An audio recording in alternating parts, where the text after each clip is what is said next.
Tim, thank you so much for taking the time. It's really a pleasure to talk to you. I've got a lot of questions, but I would like to start with your new book, Melodic Blues Guitar Soloing, which came out, I think, a few weeks ago.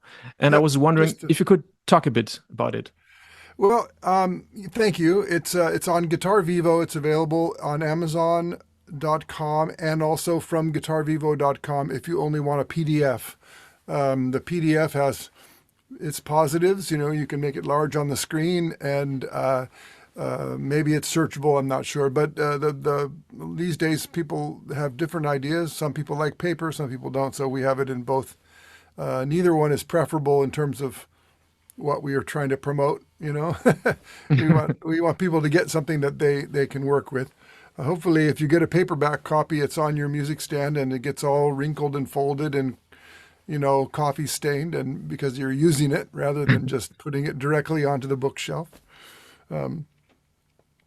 So Melodic Blues Guitar Soloing is really a collection of solos that I played with some beautiful backing tracks made by some friends of mine, with an overarching theme of trying to make melody on traditional shuffles and rumbas and things. So not jazz blues per se, although there is a little bit of that. I can't help myself. So, the kind of blues that you might play at a jam session on a Saturday night or a Sunday night, but only instead of just trying to play as fast as we can on a pentatonic scale, which seems to be kind of the theme these days, I try and find ways and show ways and then talk about these ways to make actual melodies. So what I did was I often started with a song. I told the guys who made the tracks for me, make a track that's like this song or that song. And they're very good, so they did a pretty good job at, giving me something. And then what I did was I paraphrased and kind of played inspired by the melody of that song. We don't really hear about this much. We always hear about scales and licks and riffs, but we don't really hear about the melody of the song that we're attempting to play over. And I always, as a jazz guitar player, always really particularly try and understand and learn the melody to a song that I'm going to be playing. So I don't think of improvising as an obstacle course of chords that I'm then going to throw my concepts at. I still, maybe I'm old-fashioned, but I still think of these things as songs, right? And so why not apply some of that same mindset to blues, which I think sometimes we think of, it's just a 12 bar in A, let's just go. You can relate to this, right? I think most of the people listening can relate to it. And yet then we wonder when we hear somebody so, I heard on the radio the other day, Stevie Ray Vaughan playing The Sky is Crying, right? And the guitar playing on that song, on that recording, the studio recording, is so poignant and so melodic. Of course, he's playing a great deal like Albert King and getting a lot of his vocabulary from that on that particular song straight from Albert, but they're melodies, and the melodies relate to the sung melody as well. So even though we had 10 different style grooves that I played over, I tried to make sure that melodic theme was the overarching theme. And hopefully that means that there's a little something more than just, even though while I was playing pentatonic scales like everybody does, sometimes that's the most appropriate subset of notes. I was trying to make melodies out of it instead of just playing patterns or whatever it would be. I played 3, sometimes 4 choruses on each one, and I tried to express a kind of graduated principle during the choruses, perhaps getting a little bit more nuanced or perhaps advanced as we went along. So I played them first. I didn't write them and learn them and try and play a I don't like that. It's not, to me, that's not the spirit of the music anyway. So I just play like I play. I didn't get too fussy about it because I wanted it to be spontaneous. And then the team of guys who work with the publisher transcribed them really beautifully. I checked the transcriptions to make sure they were as accurate as possible. And then we went back through and we took certain passages from each of the choruses and taught about them in sections, referenced the bar numbers. So it's a little bit like the music is alive and vibrant, and then the teaching was it comes in as an accompaniment to the music. And I think that the layout and the way that the book is organized really came out nice. And I'm looking forward to seeing how many people we can reach with it, because for me that's the big joy of it.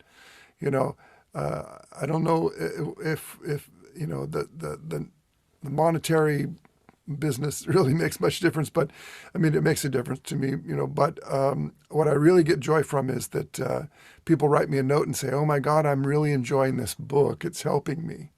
That, for me, that's the big payoff. So I hope that it gets into a lot of people's hands for that reason. What would you say? Because you also talk in your videos about how to practice, how to learn. What would be the ideal way to work with your book? But we Like from talk start to about fin.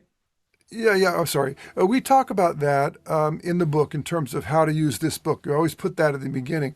My idea is that I don't know how you're going to use the book because you are different than me. I would hate to think that my idea about how to do something is the only idea and you have to agree with me or you're not going to succeed. But I can say, generally speaking, it's not the kind of book that you need to start at the beginning and go through. Although there is a progressive quality, the first 3 chapters particularly are informative for learning. There's explanations about the way I think about note choices and the collection of pitches that would be applied to a particular chord sound or whatever. So there's instruction there. I would recommend looking at the first 3 chapters for sure before you venture into the rest of the book. But if you're already relatively advanced, then you might just want to cherry pick. Watch the videos, watch the performances, see what you enjoy, and then go after it, right? I don't think that practicing something that you're not loving is very helpful. So I don't really think that practicing drudgery, I've got to do 2 hours of this arpeggio and then 3 hours of work on this and that. Most people who think that and try that don't really succeed very well because they aren't loving it. So I basically said, here's how I play over these songs. Find something you love and get it, and there's all kinds of tools. You can look at the guitar profile and slow it down and analyze it. You can listen to the video and do it by ear. There's all sorts of supportive things. There's even videos of me playing with the tab running underneath, and you can slow those down. So there's a lot of ways for everybody of all the different learning styles to address and approach this material.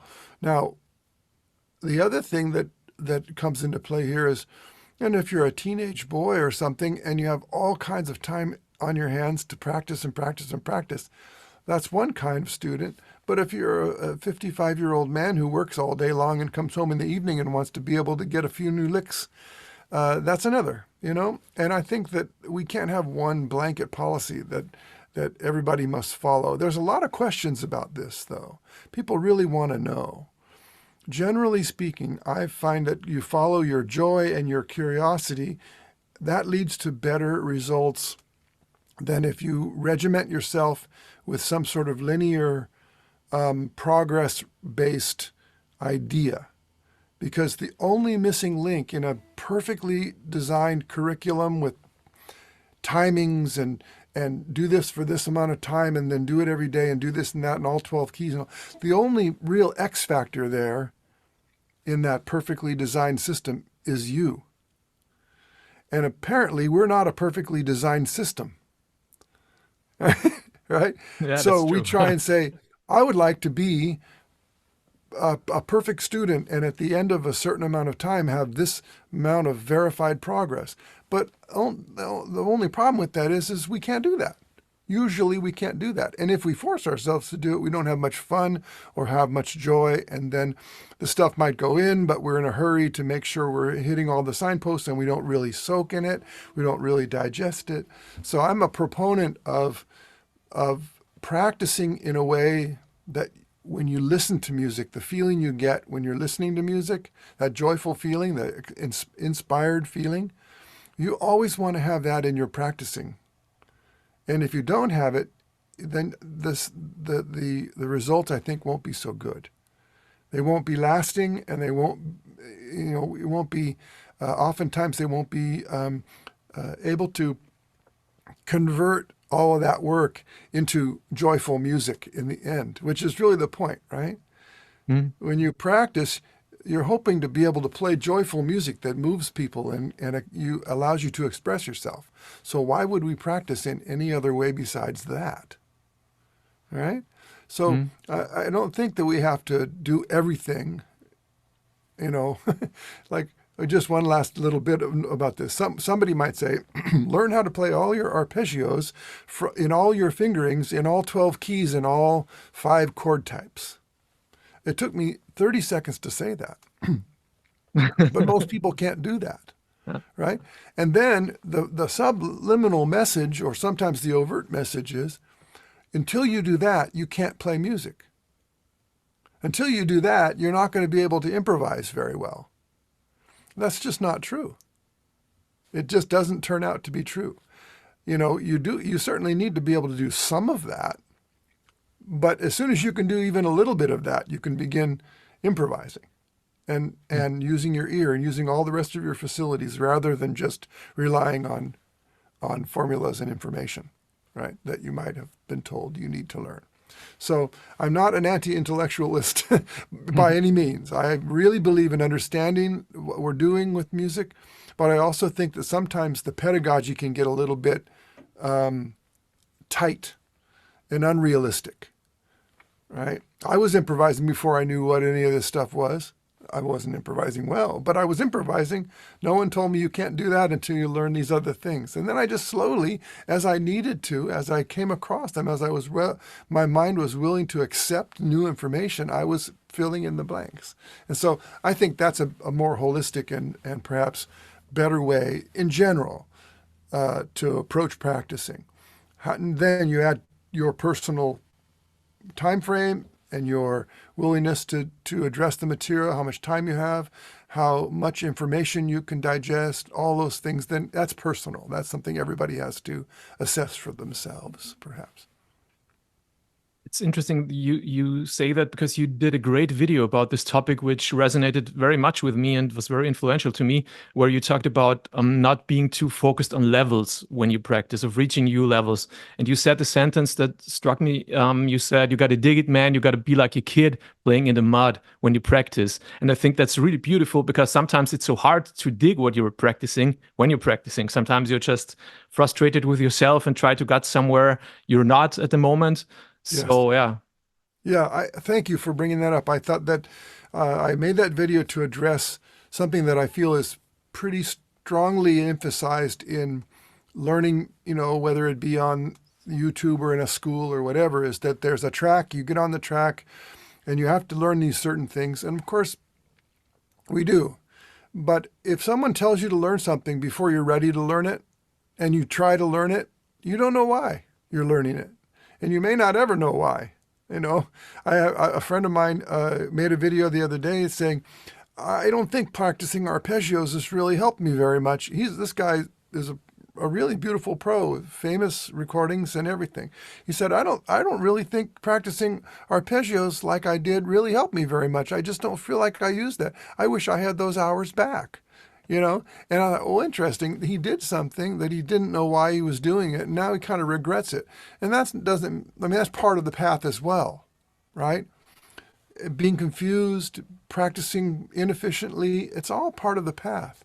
Because, what we're trying to do is come up with something that's really honest and authentic about ourselves. So all of our mistakes and all of our problems and all of our confusion is also part of that, right? Mm. No one's going to say, well, John Lee Hooker would have been way better if he had gone to Berkeley. No one would ever in their right mind would ever say that, because John Lee Hooker was essentially purely himself.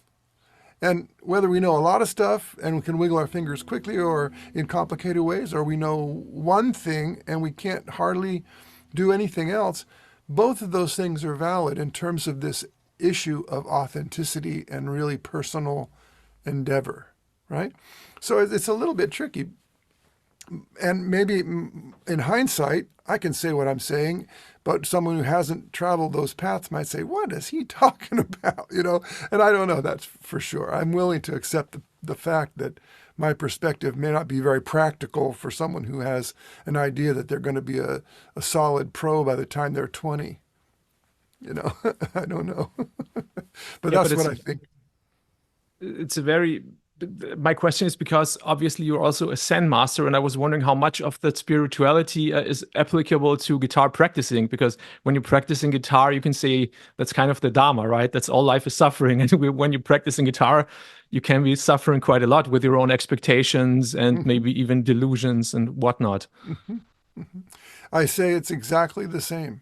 It's not different in any way except for the fact that there's an instrument involved in the expression rather than, say, the larger picture, which is your entire life. So maybe it's refined or narrowed into the producing sounds on an instrument in a way that you that fit the situation that you're in and fit the experience that you're having and the people you're interacting with. All of those things are no different than standing in line at the grocery store or going to work. The same foundational principles of perceiving the situation that you're in and perceiving the relationships that you have and perceiving your function in that moment. Those things apply to every kind of life experience and engagement. And when you have a guitar in your hand, then it's focused on that. But it's not limited to that either. If you're in a band and you're playing your instrument and you're not using empathy and you're not seeing the whole picture, or at least as much of the picture as you're capable of, with regard to who you're playing with and who you're playing for and the situation that you find yourself in and all those things, then it becomes a selfish thing.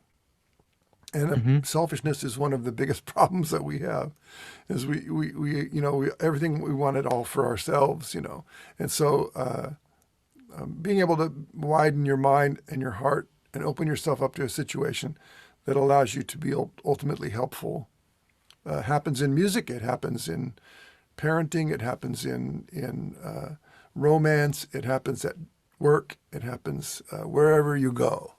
Right, and the more we can be in touch with that, the more nuanced and open our lives can be, regardless of the activity. But certainly, much of my approach to teaching guitar and music, and sometimes the language that I use, but usually not.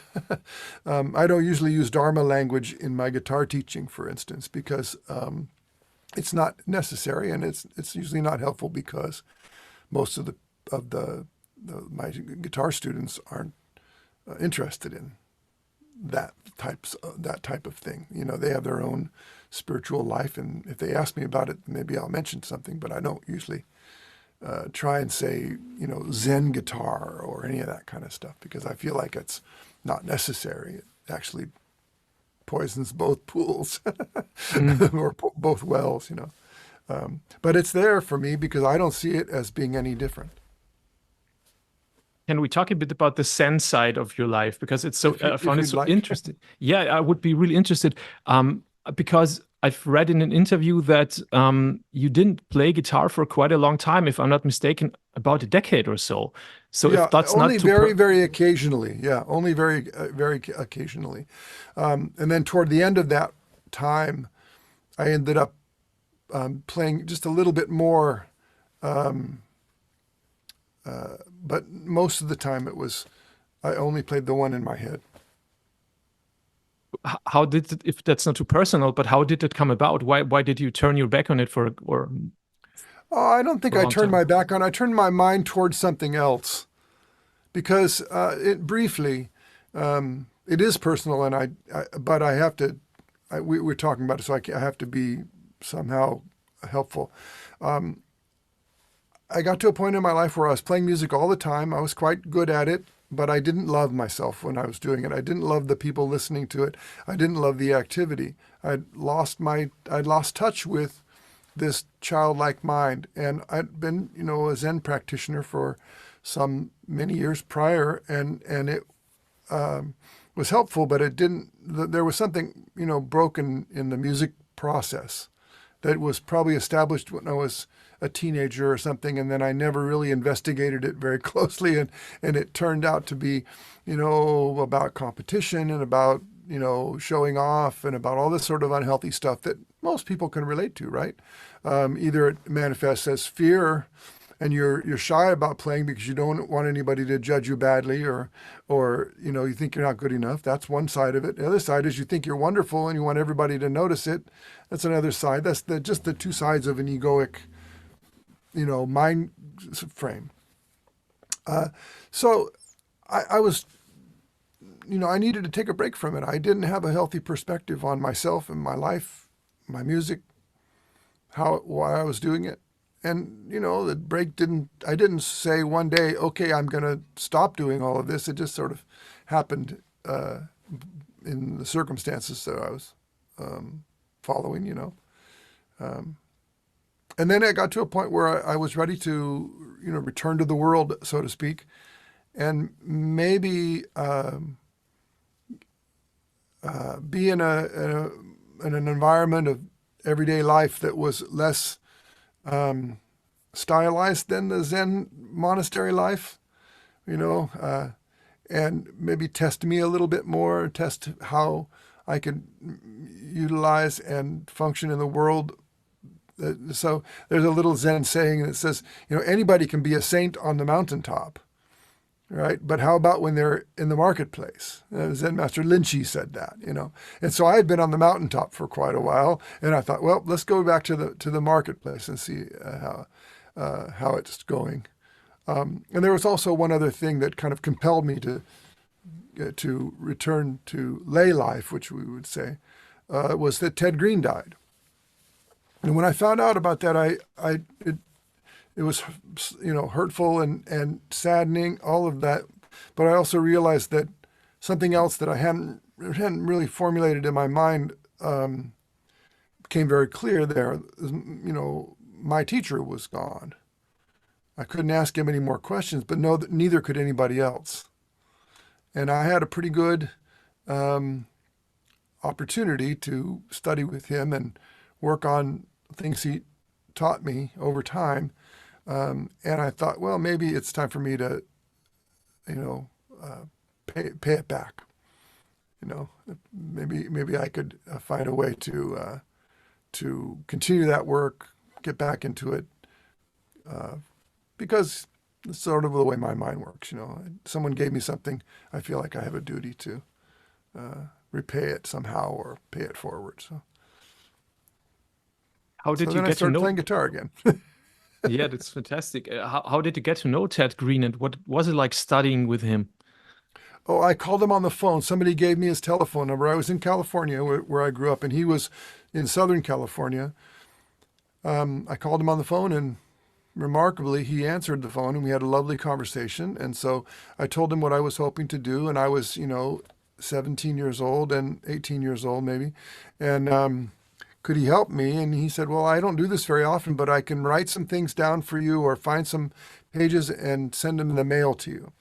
And so we did that for a little while, although he wasn't really, it took him a long time to get around to it, which I can relate to now because I have many people who I want to try and help, but there's only so much time I have, to write things out or to make videos for people or whatever, but I still try and do it. he did that with me, and I really appreciated it. And then occasionally I would go down to where he lived in the valley, the San Fernando Valley in Los Angeles, and I would go and spend an afternoon and learn what I could. And finally, then I moved down to Los Angeles in 1983, and so I guess I was by then I was 23 or 4, 24 maybe, and I would still occasionally go to his house or his apartment and get a big stack of things and a big homework assignment, and I'd go home and work on it until I had something to show for myself, and I'd try and book another lesson, which was often challenging because he had such a busy, full schedule. And so I didn't go like every week or every other week or even every month. I just went when I felt like I'd done the work. And then in 1986, I was on the road and didn't see him after that. Hmm. But what was it like? Well, it was wonderful. People have seen videos now of him demonstrating things. And so that's a glimpse into how it was. He was very kind to me, but not. He didn't bullshit me with false flattery or anything like that. He expected a lot of me. He thought I was full of shit sometimes and let me know about it in some subtle, gentle, usually compassionate way. So I really appreciate that. He didn't just slam the door in my face and say, come back when you're not such an idiot. And I just was inspired by him. I loved the way his music sounded. I loved the sound he got from the guitar. I loved how he could move voices around independent of other voices. I was just a lot of musical things. I loved how soulful it sounded because there were a lot of prickly stuff out there that was very technical but kind of sounded prickly to me. And he had a real soulful, warm, luscious kind of sound, which really appealed to me. It still does, and it's one of my sort of my personal feelings about music is that I want it to sound beautiful and luscious, and I will sacrifice speed or technique over tone because I want it to sound a certain way. I've always been concerned about that, and so what he had to offer in that regard also appealed to me. Yeah, very inspiring. He's still my teacher. I always say there's not a day that goes by where I wish I couldn't call him up on the phone and ask him one more question about something. Then the gift he gave me was he gave me enough information and enough encouragement and enough content to work on to answer those questions myself if I really looked hard into them. He wasn't one of these kind of guys that says, you say, well, why does that sound the way it sounds? And he would say, well, it sounds the way it sounds to me, but I don't know how it sounds to you. So maybe look at this why. He would sort of trace it back to like the essential thing, and because he was a really deep thinker. And so he also encouraged me to not be afraid to consider things deeply. And I'm still working on things now that I was working on 40 years ago with the same kind of curiosity and joy because it's never solved. You never really get to the bottom of it. And when you think you do, then either you or it changes or both, and then you can start all over again, But I really enjoyed my time with Ted. And I also was very fortunate to study with Joe Diorio, who only recently passed away. And I stayed in touch with him for very much longer, just in a mentor friendship style. But he also had a similar impact on me in different ways and with different approaches, but similarly that he was a really generous man and was willing to share himself with me in spite of my shortcomings or, my precociousness or whatever it was, Coming back to the sensing you said from the mountaintop, when you went from the mountaintop down to the marketplace and you went to YouTube, which is really kind of a marketplace for attention and the Yeah. economy of attention, how was it like for you? How did it feel back down there, so to say? And Well, how did you? no, yeah.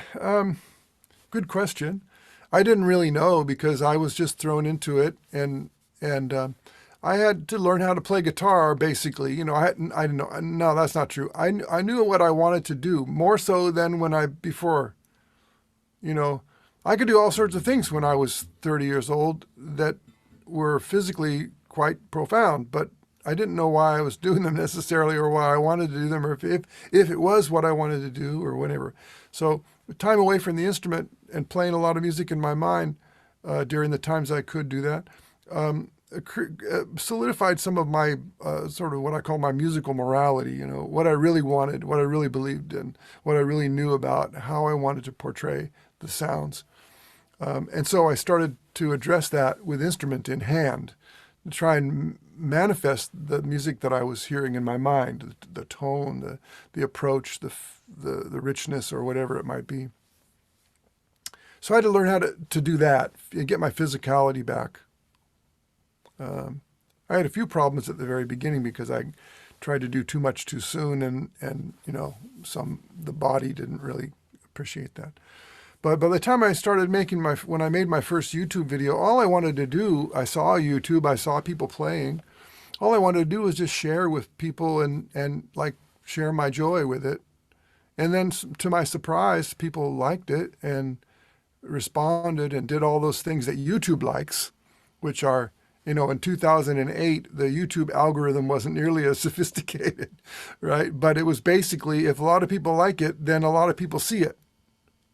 So the more people like it, the more people see it. That's kind of the basic idea, right? Now it's very much more like if you don't get a lot of views in the first hour, not very many people, it's not going to show up on many people's feeds, So people are starting to make videos that have that kind of quality where they want to have big impact to as many eyeballs as they can get. I've never played that game much, and I always call myself an accidental YouTuber because I didn't really start out with the idea that I'm going to be the next big thing. I just thought, oh, here's a way I got a computer with a camera on it, and said, oh, okay, I'm here, I'm sitting here, why don't I play? And it went from there. I didn't really feel like I had an idea about what I was doing. I think a lot of times that's same way as a musical career. You don't really know. You don't have a design. You just do. You just go from one gig to the next and try and play better and try and make whatever, better looking, better sounding videos that appeal to the people who are asking you questions. So it wasn't a big stressful thing. I didn't start making a video a week or I still don't do that. I just do it just because I'm interested in a community of people who like this kind of thing. I can share, I can learn, I can connect. And rather than try to sell anybody anything or something like that. That came later when I realized that people wanted it. People wanted to. They told me, they said, oh, I wish I could listen to that music that you play on your videos in my car. So then I got the idea that, oh, okay, well, I'm going to take the audio from, 15 of these videos that I think sound really nice, and I'm going to make it into a downloadable audio package. And then people want to learn the arrangements. So, okay, I'm going to write them out in my little funny Ted Green inspired grid system. And I basically said, whatever you want, tell me what you can donate. Yeah. And then I realized that the donation thing was confusing for people. So I put an actual price on everything based on what the typical donation was for years before that. So it all just was this sort of step-by-step thing, not based on, a world-conquering idea, but so much as responding to folks who were interested in what I was doing. And which I think is so brilliant on YouTube because all the other people do that without falling into the trap of the how to play like Joe Pass or Tim Lurch in 5 seconds. I think that's flooding YouTube at the moment, and I think the algorithm is a bit to blame for that, unfortunately. Yeah, the big claim on the Yeah. thumbnail of you don't need to do this, all you need to do is that, or 5 things. I just did a video, 5 tips, or my publisher suggested it, but I think I tried to do it in my style. There's nothing wrong with sharing 5 things that might help people, play. But if you put the word only, or if you put the word, if you put, the only 5 things, if you learn these 5 things, you'll be brilliant. And all this business about quick and fast, in my living experience, it's not quick or fast. It hasn't been, right? And of course, I have my funny little road that I've traveled on, and but it was never quick or fast. No, anybody who tells us it can be quick and fast is just lying to you. I think I really believe that it makes me feel bad when I see that, because I don't like people to get tricked. I don't want people to be fooled by basically an advertisement. Mm. So I try not to do that, but I understand how to play the game as well. So there's a few things that I think if it's going to be a viable delivery system. It's sad also if someone makes a beautiful, beautiful video and I see it's only got 58 views over the course of 5 years. I think, oh, that's too bad. So people should know about this, Yeah. So, now it's not my videos. I'm fortunate. My videos tend to get viewed, but I see other people who are doing beautiful things, in relative obscurity, even on YouTube. And it just makes me sad. I wish more people would know about it, and fewer people would know about all that bullshit that's on there, Yeah. that's being marketed well, but it isn't really that helpful. So, And how about because YouTube, and I know the word toxic is very much overused at the moment, but YouTube, especially in the guitar communities, can be really a toxic place. I mean, I've seen comments on channels where I really thought it's really impossible. It's with your community, everything's very, very gentle, very, very, I think, very nice and respectful tone in the community. Would you agree on that? Because I think that's not for granted on this channel, or sorry, on this platform. Right. Thank you for asking, because I think it's an important point. There are going to be people who are, drunk at 2 a.m. are going to say mean shit, regardless, right? But particularly if you, as the presenter, are kind of inciting that kind of stuff. And, truth is, the algorithm doesn't know whether the comment is nice or mean. The algorithm doesn't know if the conversation on the video, under the video, is helpful or not, or if it's a fight or whatever. They just care if it's happening. So some people, because of their personality, usually it starts there. They like to fight and wrestle in the mud and win and be the smartest one or whatever. And so they cultivate that kind of stuff. Usually, though, I've noticed that it gives a lot of people a bad feeling, and then it makes them, they get worn out feeling like they got to fight with people on their YouTube channel or whatever. So my tactic with that is, I don't usually try and defend myself on YouTube, right? But I also don't belittle people or tell people they don't know what's wrong, what's going on. I never use the word "you're doing this wrong" or make a video about 5 things that you don't know what to do about this or that, or I'm going to solve all your problems. So for me, it's kind of like, I just feel like what I want to present is a gentle encouragement. And I think most people see that. People who like what I do, if I was a heavy metal shredder or doing something that was sort of more popular, to be honest, maybe there would be a lot more viewership and maybe a little bit less maturity or kindness to go around. the kind of comments that you get from a 15-year-old kid are going to be a little different than perhaps than a 55-year-old man who's struggled himself and appreciates something that's helpful. I don't know. But I don't, luckily, I really feel fortunate because I know people who are wonderful and they're gentle and positive, and they still get like trolls and stuff, and I don't really suffer much from that. But something that I don't do is if someone says something mean or something obnoxious or denigrates in some way or whatever, I just remove the comment. I don't comment back or try and win or try and make myself look good or any of that kind of stuff. But I also don't mind if there's a comment on there that I don't necessarily agree with, but other people can relate to it or is generally helpful, but also critical. You know what I mean? And I also don't look at every comment.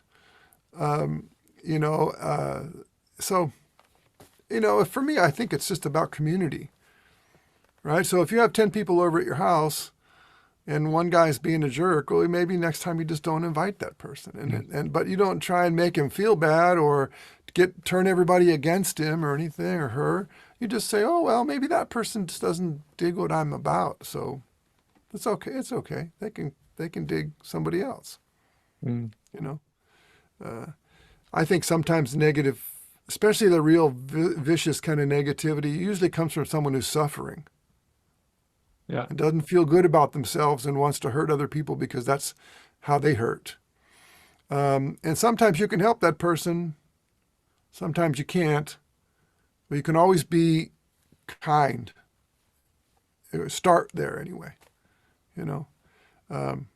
So that's my idea about it. I don't envy anybody who has a lot of that stuff. It's, we just heard about Mike Stern. Have you heard about this situation? No. What happened? Well, Mike is a wonderful, just a brilliant guitar player, and many of us have listened to him for years and love his playing. And he had an injury which caused him to lose a lot of the function of his right hand. In fact, he has to glue a pick to his thumb or something so that he can actually play at all. And of course, but his spirit is wonderful and he still wants to play. He still has music inside of him. But he did a thing with Frank Vignola at the Birdland Club in New York. And Frank always broadcasts these Wednesday night shows. He invites beautiful guitar players to join him, and they do a set or two, and then they broadcast it on YouTube as a live stream or whatever. And some people really got onto Mike's case after he did one of those things, and it really hurt him.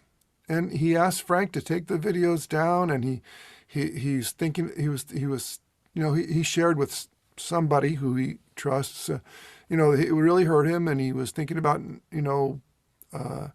staying offline and all this other stuff.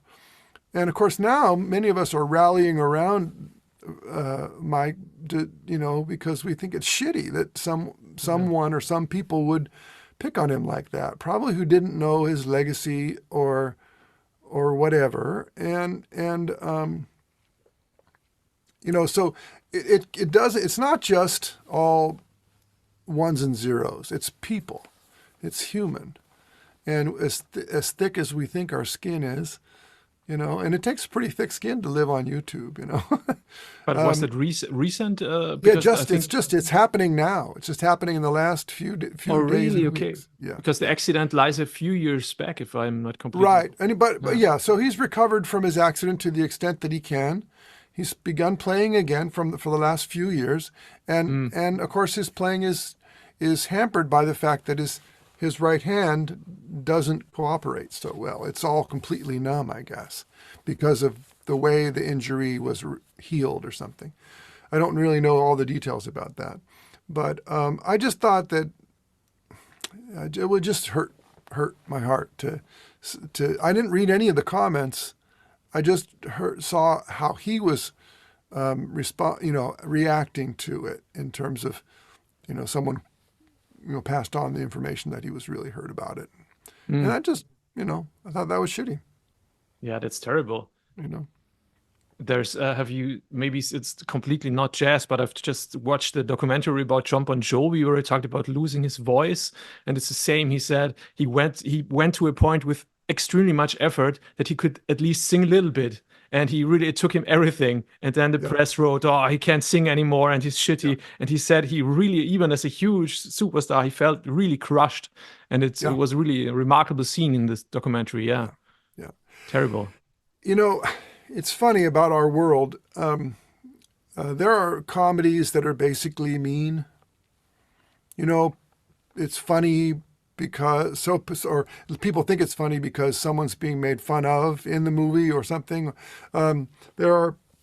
I happened to watch a show the other day on TV that it really does. On the surface, it can make you laugh. It's one of these funny video shows, right? But if you look below the surface, you realize that a lot of these people in these videos are getting hurt or they're being humiliated or something bad is happening to them. And we see, you know, 5 or 7 seconds of it and it's all ha ha ha. But then made me realize, this isn't helpful.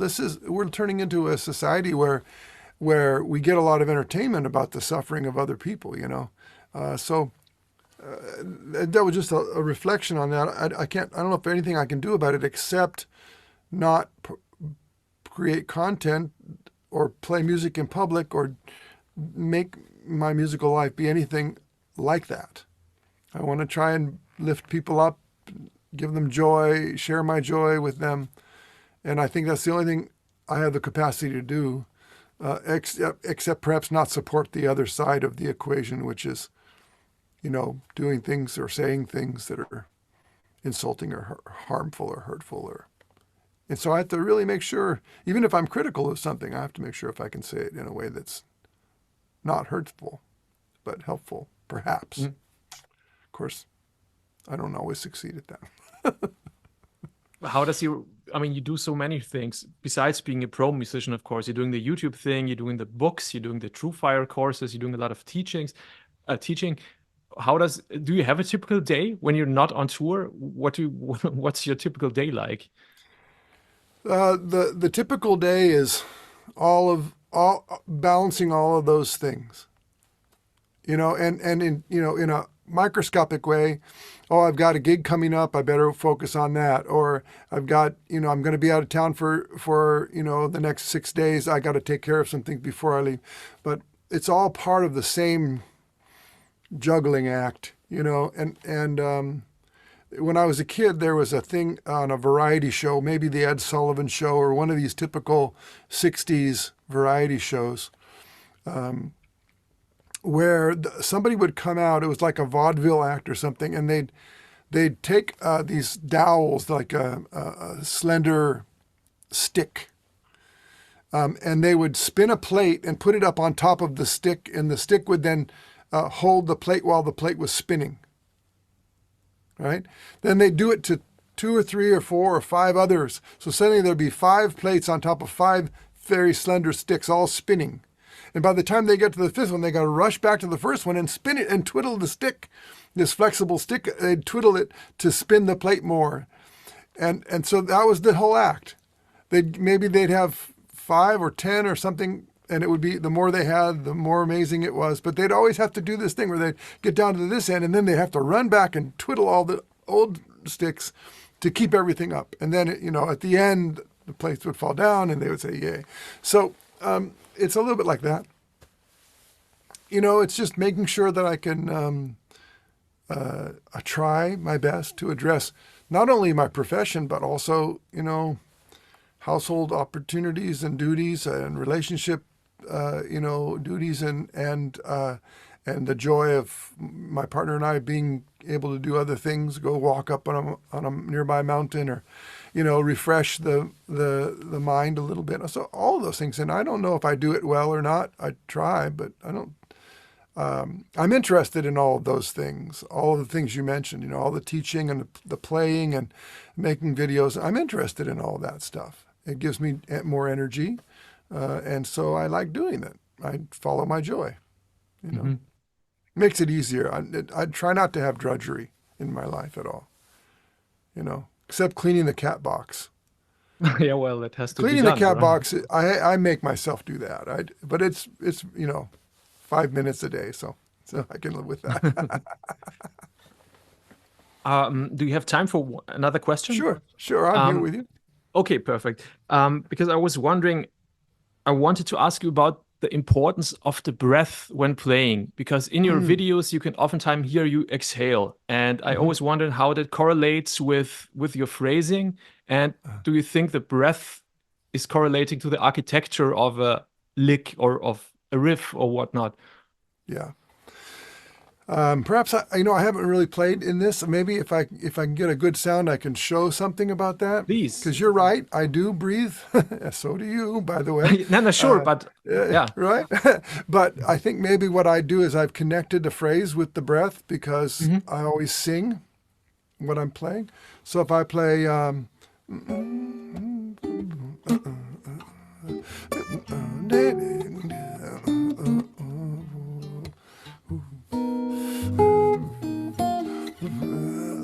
always kind of going, kind of under my breath. And if I have a live mic on, I shouldn't do that because it fouls things up. So then I just maybe do this.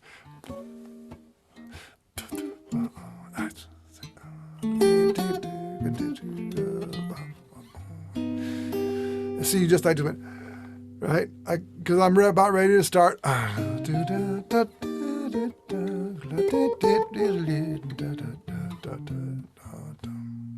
So for me, I learned how to play, but rather than transcribing solos, I learned how to sing them or parts of them, right?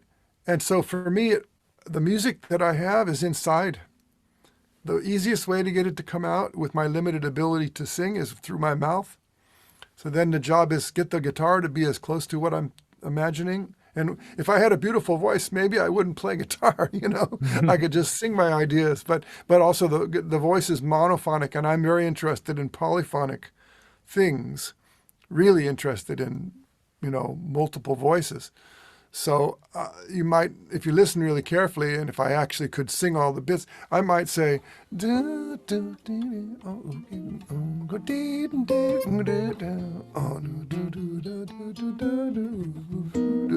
so I'm singing like the lows and the highs and the middles whenever they appear in the mix, right? And the only thing I can't do is sustain one while I do the other one, right? Which I can do on guitar, but I can't do it with my voice. So I feel like more the obvious thing might be the breathing that happens, because I have to do that, and I don't hold my breath when I play. That's devastating. I don't feel like I've never really tried to just breathe outside of the context of the music. So it's always been that the breath is connected to a kind of small singing, which is what I'm playing, and then so the other thing that I add to that is sometimes early on in one's career, someone might get the advice, well, you're playing too many notes. I certainly got that advice. And then the next question is, well, which notes? They say leave some space. Oh, well, where? Right? So I had to really look into what does that mean? How do you leave space? How do you phrase? So I listened to people who played like that, had beautiful phrasing, all different kinds of people. Or I listened to good musicians who, whether they were known for their phrasing or not, I would listen to what they do. What are they doing? And it turns out that very often phrasing isn't about leaving space for space's sake. It's about having a complete idea that has a beginning, a middle, and an end, right? So you don't say, oh, I better leave some space now, right? And if your concept doesn't include, if your concept is run on sentences, you won't leave space. And if you do, it'll be forced or unpleasant, So I just like melodies. So for instance, you might learn a song and the song has a certain phraseology. And then you create an improvisation, and I think it's a good idea, at least to begin an improvisation in reference to the song. We were talking about this earlier, right? So maybe I use the phraseology, the sort of like, okay, there's movement happening in the melody in the first 2 bars of a 4-bar phrase, and then it comes to an end, and then there's some open space. That's very simple. Autumn Leaves is like this. Right? And so there's, and so then you have some natural kind of, oh boy, the thing is beeping. You have natural sections of the tune that are based in this brilliant composer's idea, right? And it doesn't have to be hard fixed. It can be fluid and loose. But that's a good way to begin learning how to create ideas that have form, that have structure, right? Rather than having a pattern that just will go on as long as you can go because you don't have to take a breath. You could take a pattern. I mean, it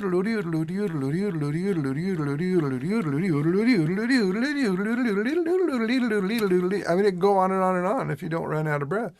And you don't get that effect. You don't get the effect of a phrase. And that's also can be exciting. There's plenty of people that play like that. John Coltrane is sort of a master of that, at least during one part of his career, the Giant Steps era. But having said that, he was really, really deeply based in songs of the time as well. He knew how to make an aching melody. He could do both, depending on what his desire was. So that's just me going on and on about this breathing business, right? And I don't think it's necessary to play well. I talked to my friend John Stoll about it. I said, John, what are you doing with your breath when you play? And he was like, Tim, I don't know. I haven't thought about that because he just has this very calm, centered feeling. He's not very outwardly expressive. And he certainly doesn't wiggle his mouth like I do, and so he plays beautifully. So I don't think it's some sort of prerequisite. Although on an instrument that doesn't have a limitation of breath, I think it's in our best interests, piano players and guitar players particularly, maybe vibes players as well, where to sing something gets us in touch with maybe a little more musical phraseology than just pushing the buttons nonstop, So like almost a syntax-like quality in musical sentence forming in that regards. Yeah, you could be right. If you ever meet somebody who maybe talks in a monotone and never pauses, it's very difficult to have a conversation with them, because there's no openings, yeah, it is like that. And I think music is like that. It's not 5 people on a bandstand playing nonstop notes in a monotone, right? So the more you can contribute to the conversation, I think the more interesting the music is for everybody, including the listener and the other players and all of that. Mm. It's unfortunate when, you have 5 people on the bandstand that appear to be ignoring each other, doing their stylized thing. Could be that the results are interesting musically, but it doesn't have that kind of special community feeling, that transcendent quality that's possible when you really start finishing each other's sentences and complimenting each other in a way that demands listening, And, part of that is having a vocabulary that has space in it. Do you remember the first, because you just mentioned finishing each other's sentences as musicians.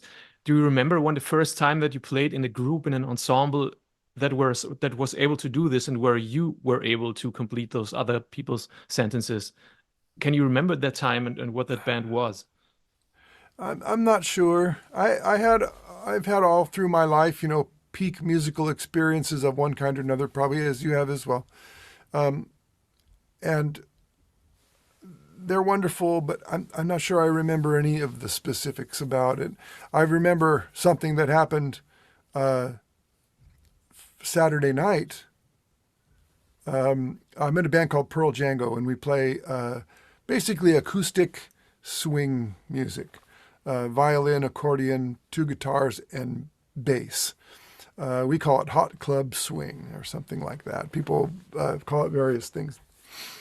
Basically, the lineage and history based in Django Reinhardt and moving forward. Although we're not really a hardcore gypsy jazz group as you might imagine. But we had a gig on Friday, and it was far away. Everybody drove a long time. The accommodations weren't very comfortable when we got there, and we played two sets for a very large crowd. And the two of the people had already been doing workshops during the day, and the rest of us just showed up. And we had a lousy night.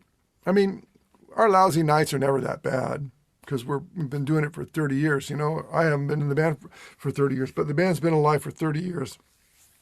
And there's three of the members of a five-piece group have been there that, almost all of that time. And I've been doing it for about 8 or 9 years now. So we know what we're doing, and we can do it, under negative circumstances. But we just didn't have a very good night. A lot of tired guys. We're getting older, and it's not so easy. I'm the youngest guy in the band, and you figure that means something. The old guys are older than me. So the next night, we had a gig at a very comfortable place closer to home. And it was just, and we recognized at the end of the Friday night show, we said, gosh, guys, we gotta, let's put that one behind us. Let's do, but the Saturday night gig, it's a beautiful audience, very attentive, nice place, people eating, good food, but not, and they all paid good money to get in. There was about 60 people in the place.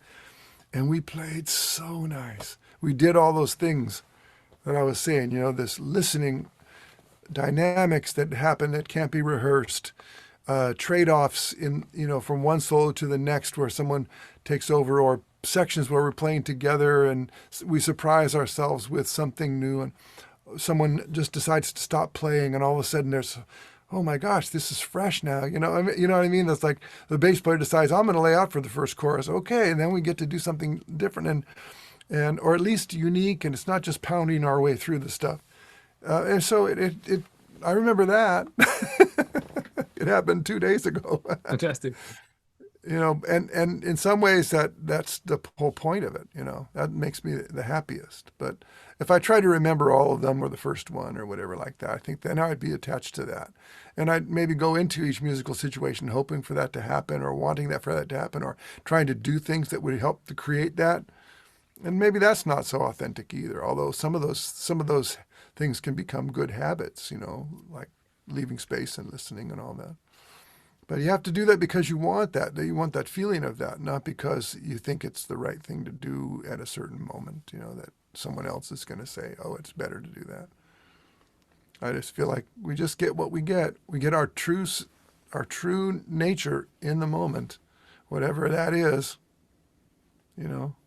A tired night, or an energized night, or a grumpy night, or a joyful night, or a night when the arthritis is kicking in and the notes just aren't flowing out, or nights when it's all coming together.